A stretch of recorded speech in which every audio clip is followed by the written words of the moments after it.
Well, to the foundation, thank you very much. And these lights are quite blinding, which I guess maybe will make me a little less nervous here. I am really honored to receive this award. As I think back of the things that I've done and sometimes got, kind of received awards, whether they be President's Awards at work, there's only one other award that even will come close to this, which I just want to speak about quickly. And it was an award that I won when I was teaching at UMass as an adjunct professor, and I won an award for distinguished teaching.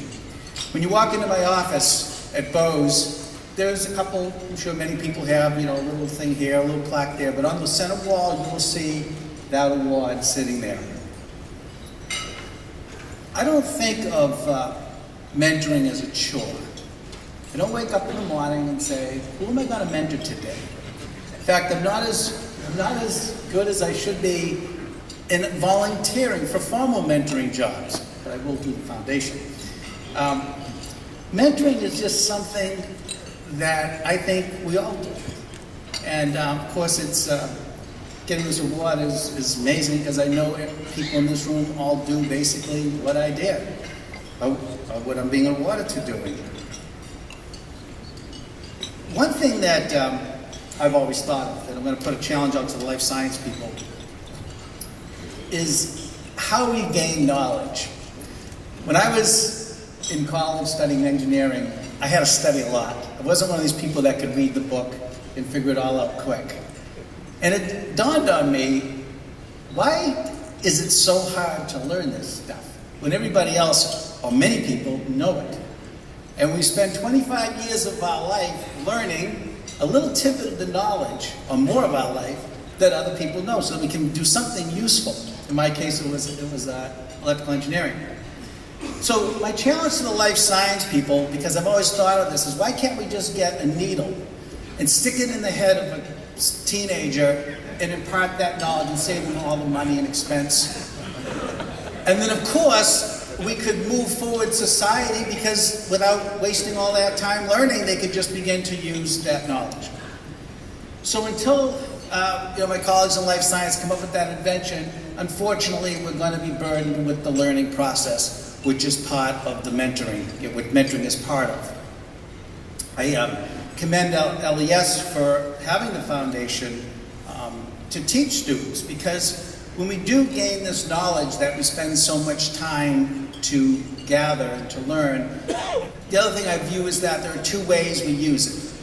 Many people spend their whole life creating more knowledge, moving technology forward, writing songs, writing books, and so they bring it along further. A lot of other people find in life what they really want to do is just take the knowledge and teach other people.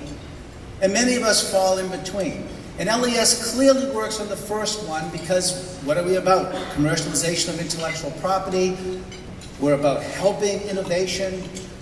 People in this room all do have some aspect of moving it forward. So it's terrific that the other side of LES is the foundation, and the idea of let's also take this knowledge that we have gathered, that we have learned, many in these rooms, in these halls that we participate a couple times a year, and convey that to other people. And I just think that's terrific. When, after my father passed away many years ago now, I was down in the basement, of all places, because that's where I used to always hang out with my father, was down in the basement.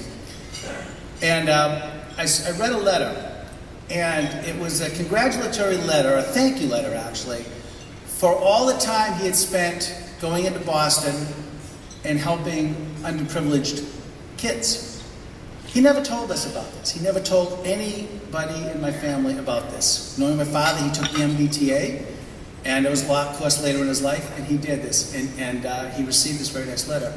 He'd be very proud of me today in getting this award.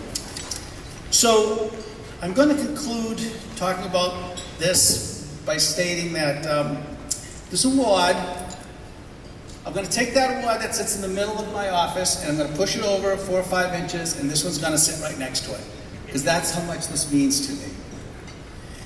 Now, I'm going to take just a couple more minutes, because I am going to shamelessly promote LES. Okay. You know, I became a star in my town because the office had press releases everywhere. I looked for myself in the Wall Street Journal, but I wasn't there. But I was in the Carlisle Mosquito, so I wanted to make sure that you know I'm not making this up. Okay? This is our newspaper. We have about 4,500 people in our town. And just think about that, 4,500 people in our town. I received this letter from a woman who now lives in Texas. Dear Mr. Drinkwater, my name is Jean Belair, and we have never met, but after living on Evergreen Lane in Carlisle for 19 years, I still read the Mosquito. Congratulations to you for reviewing this LES Mentor Award, receiving this LES Mentor Award. My late husband, Homer Blair, was the president of LES in 1974 and 1975. Now, I thought this might be a scam, so I got my jackpot book out here, and I looked in to make sure that, in fact, Homer was the president, and he was. In case you're not, okay, let me keep going here. I often joined him on his various trips to meetings, and getting to meet people from all over the world was a wonderful experience. In case you're not aware, an LES member, Jack Ott, I did tell her I have this book here, I did write it back, wrote a book on the history of the organization. I am taking the liberty of enclosing the story of my husband's life and times again. Congratulations. By the way, this gentleman, I never met him, but reading his resume was extremely impressive. She writes, P.S. He joked that he returned to the remote small town, Carlisle, so no one could find him. Well, you can run, but you can't hide from LES. Anybody ever told me that a president was in that town, I would have never believed it. And I'm going to end with one last little story here. On the website, Bill Elkington recently, it may be going to be put up a chart of the value of your membership. And the value of your membership, I mean, it's a bargain. But Bill felt, and I completely agree with him, that we really need to tell people. We get Les Nouvelles, we get royalty surveys, we have other publications, and put a value on it so people could see that just the bargain they're getting.